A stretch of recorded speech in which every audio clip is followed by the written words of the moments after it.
Here we are, DK, back for part 2 at the Emerald. Here we are, Emerald, beautiful. Great pub. Great, it is a great pub. So the bit of debate on the you would be into ask pots was the track preparation policy, and I think we were asked for feedback. There was some feedback asked months ago and whatnot, but I'm only talking from what I saw at Camberdown on a Saturday, and then obviously social media's been all right with. Ralph sent out a photo of them coming down the home straight at Sale yesterday where you couldn't even see the inside rail. Camberdown has been a savage leaders track for as long as I've been there, 15 years. And it was a road down the outside and a swamp on the inside. Flemington, I don't know, there's been different talk about it, but you probably walked it, so you're a good man to talk. But anyway, so as we'll talk about those tracks and talk about the policy and what your thoughts are, especially being a track walk. Yeah, look, so I wrote to Racing Victoria just a really brief message when they asked for feedback on the basis that I'd walked every track for the last 3 years, every metro track apart from some Friday night Moonee Valley ones. And the main point I wanted to make to them that the answer is not additional irrigation. That's not the answer. If they go down that path, there will be severe unintended consequences, which, to be honest, doesn't worry me from a betting point of view. Because I'll walk the track beforehand, and if whatever those consequences are, I'll be aware of them and be able to deal with them.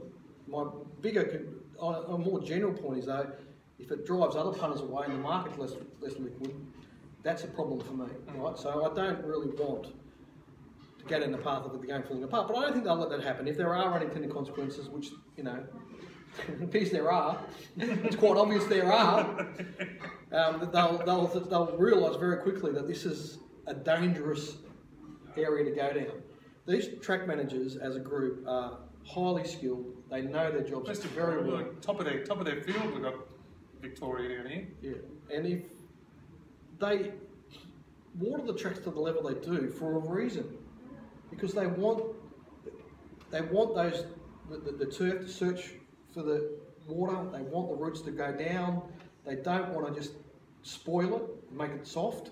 You know what I mean? So there's a whole bunch of reasons why they do what they do. Yeah, real method. I mean, I understand it because I talk to them so often, but I've got no real technical knowledge of it. And when I talk to them, I'm always fascinated and always impressed by their depth of knowledge. Sure, it's a science, isn't it? What they're doing, yeah. It's getting, it's not just getting grass to grow. These are, racetracks. And they're in a climate, a different climate with 4 seasons in one day. And a climate where there's a lot of showers in Melbourne, but it doesn't rain a lot. You know, so it's completely different from Sydney. Completely different. Now, just got to do it. Yeah. Absolutely. So that torrential. You need to have a completely different approach at Randwick than you need to have at Flemington. It's so different. So it's important that we allow those men to do their job as they see it, to employ the right people and let them do their job, and not unduly influence them. And the people that went into the media and said, we're just going to put more irrigation on these tracks, are misguided. That's going to lead to problems. Myriad of problems. And it not only affects the quality of the turf, but also the more equipment you put on that turf, the more bias you create. That creates the bias. Like, first of all, putting it on evenly, but as soon as you've got those big irrigators that are totally on a tractor, you get lanes. Yeah. They compact certain areas of the ground. Because you've got to remember, regularly with these tracks, particularly the metro ones in Victoria, they are renovating. Now, renovating them means they get the verti drain machine out and put holes into it. You know, when they do a major renovation, the holes will be that far apart. They'll be about 1.5 centimetre round and about 100 millimetres deep, something like that, right? So if you've got that right across 30 metres of track, and then one section of it 5 to 6 metres wide, you run a big tractor over it several times, it closes the holes in that section where the holes are still there everywhere else. So that area becomes significantly more compact. And that's what happens if you don't get rain straight after they've done that renovation. And the more you do it, the more irrigation you put on, the more that happens. Now it gets to the point at Flemington where Mick installed sprinklers down the entire length of the 1200 metre straight. So he didn't have to run the big irrigator down the home straight very often, to stop that happening, because there was a severely compact section right down the middle of the track. Yeah. So the debate has to be, and this is what I wrote to Racing Pro and I wrote to them, whether they need to redesign their tracks to retain more moisture. Okay, that will deliver what certain trainers want. If they're retaining more moisture, they'll have more give in them. They'll still be healthy. The danger in doing that is you'll lose more meetings. When it does rain at the wrong time, it won't drain as quick. I mean, the thing is with our metro tracks, particularly Caulfield and Flemington, they drain so quickly. You know, it can rain race morning and you still end up with a good track. So I think if they really want to make a change, that's what they've got to debate. I think the last week has shown that over-irrigating these tracks instantly creates problems, and those problems will flow onto the next meeting at those tracks and again and again and again. Like, it won't just be one meeting. Once you start creating these lanes, it just gets worse. So, like I sailed yesterday, there was no doubt that the rail was off. It did come off the rail, but it was interesting to see Kate Walters take off in the last race and lead and win, and all the other jockeys just sat back and let it do it. That can happen once every few months. Home well, track. when they're all just sort of, basically, it was getting to be a race to the outside at sale yesterday. The other jockeys can get playing jockey, trying to they can sort of get, I don't want to say complacent, but lured into a false sense of the leader doesn't matter, and the leader did matter. They let the leader get 6 or 7 lengths in front, and Kate wins. But no horses won on the rail there yesterday. They were all well off the rail, and that's not sale. Sale's not typically like that. So Ararat was fairer than normally. The nature of Ararat is that it's normally 75% of the winners will be in the first 3 or 4 positions. And they were on the rails because they were the maidens, because they were the best horses. But I've noticed there's more run-ons happening there. There's more run-ons there. I noticed that one. Camperdown was an extreme example. I mean, that's a one meeting a year. So you sort of be volunteer people doing it. The wind was Graham Boy said the wind was blowing and the tow line sprinklers has poured all the water down on the inside and at the outside. 24 mils of irrigation was applied though. That was the instructions in the last 24 hours. Wow. So 20 of that's gone down on the inside and four's probably made it to, so it's made the outside a road. It's unbelievable. Never ever seen it in your life, Camperdown. So that's the thing, though. As soon as people think it's easy just to go and put, first of all, how, because you haven't been out there and spoke to them, but just as a, as an example of the lack of knowledge a lot of people that are talking about this issue of understanding have got, because I certainly didn't know when I was talking to the track minutes. How long do you think it would take to put 24 millimetres of irrigation on Camperdown? Probably all night, wouldn't it? I don't know. It would take at least 24. You have to be watering constantly for 24 hours. I know when they put on 5 mil, that takes them 3 hours at Caulfield, and they've got 2 irrigators. So it's, they're doing 1,200 metres of the track each. You know what I mean?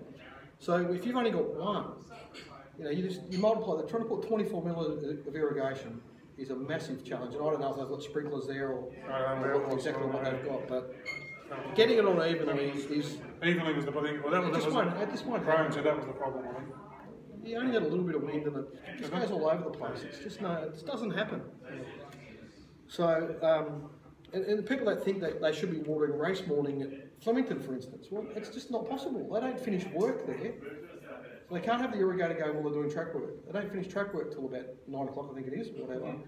So then if they start putting irrigation on at 10 o'clock or 9:30 or whatever, it takes that big irrigator anywhere up, depends on how much they want to put on, whether it's 3, 4 or 5 mil, somewhere between 3 and 6 hours to get to do a lap of the course.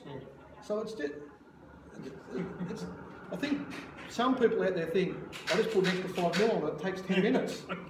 Like it would if you had sprinklers around the whole course, or it would take 10 minutes, it would take an hour, whatever, but it doesn't work like that. It doesn't work. I mean, these race courses are vast. They cover vast amounts of territory. So I just hope the message gets through that the answer is not increasing the irrigation. It's allowing the track manager to do their job. But if they really, really want, if people like Nick Williams are going to have enough sway to get a policy brought in that the tracks have more give in them, then the answer has to be that they need to be redesigned to retain more moisture and not drain so quick. Yeah. Well, I don't know. Nick Williams a part of it.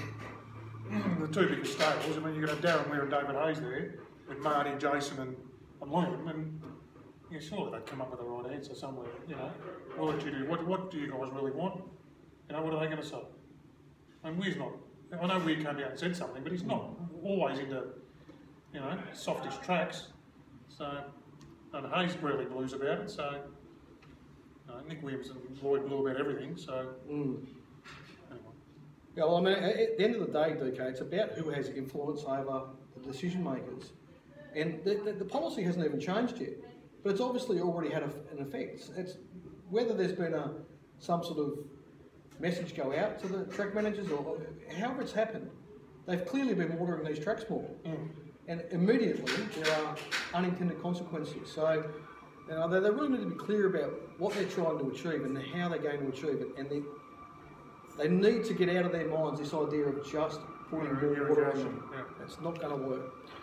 Anyway, how are we going there, DK? We're just about... and what have we got coming up this week? We've got another Twilight at Sandown. So at Sandown Twilight, keep an eye out for the Betfair Twilight series I'm doing with Jack Dickens and Dan O'Sullivan for Betfair. Found a winner there last call, Centering the Tide. Centering the Tide, beautiful. So yeah, we've got a little comp going there, and I haven't seen what's Moe. I think Moe's on there as well on Wednesday. No, Wednesday. Pakenham Thursday. I'm assuming Pakenham's a night meeting, but there's no other.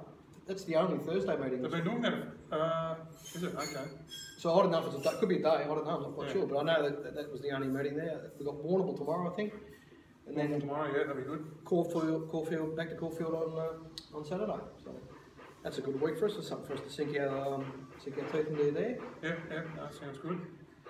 Nothing else coming up? Yeah, I'm just looking through to see if I haven't done enough ratings to know if I've got a horse to follow. It was good. I did caught up with the radio the Monday racing. Tuesday got called off, so it's been nice to get through. But I think that maiden at Sandown last Wednesday also gone well to me. He's a racehorse that winner, Age of Chivalry. Oh yeah. No, I wasn't on it. I'd see they've jumped and I said, I know that horse. I was busy doing something, you know. Comes out of that maiden at Geelong. You know what? You know that like the punters won't know this. They cannot discuss that. I'm not a black book punter at all. I very rarely black book horses, and they can sit in my thing for ages if they're not racing, you know. And when I do black book horses, it's usually out of maidens, you know, for whatever reason. So the two I had in my black book, which I didn't end up backing either of them, were Age of Chivalry and Chapada. No, what was it? No, the other one last week was No Drama Darcy, because they both come out. I mean, there was no cop in it, but it won so easily. Like even money probably was a good price to take. But Age of Chivalry, I have an opinion of the Hayes horse. Can't remember his name now. Craig Road. Ronan's Rock. Ronan's Rock. It said he pulled up line. He said it's pulled up lane, but that's the vets. I don't know how lane, but it wouldn't have won anyway. That's just the way the race panned out. Had to got home like a legion. Well, no, it had to go forward. Had to go forward. Yeah, once you did go forward, it was over. He said in his write-up, it'll be interesting to see. He said, I read Craig's write-up. He said, nice horse, but I've jumped him out, it's going good. Be interesting to see what the stable's tactics will be from that wide barrier. So I'm tipping they've told him to ride a clock because he didn't even have a look. No, he didn't have a look. He jumped well enough to go forward. He would have comfortably got there and sat up and off anyway. Like, but he's flattened out late, but then he's pulled up. Craig's had already laid in, and then that's always a bit late. So I don't know if there's any group. Yeah, so No Dramas Darcy come out of the maiden one by notation, and then Age of Chivalry was still in my black book from that one. Dubious Tycoon, the hottest maiden for the last 6 months. But I just think in my mind that it only had the one jump out. You know, this is basically the second barrier trial. It'll be winning second or third up for sure. And I've just let it go around last week. And I just Jock was the key there in hindsight. Yeah. In hindsight. Yeah. Just so disappointing that a good horse like that. So it's filthy, mate. I saw it was because I threw it in. I was saying thing to you. I was in. It was saw it getting out in the market. I got out to $7 or something, and then said, "Oh, I better have something on it." And I jumped. You know, it was never ever going to get beat. Anyway, I backed a nice horse at the sale yesterday, Marvel.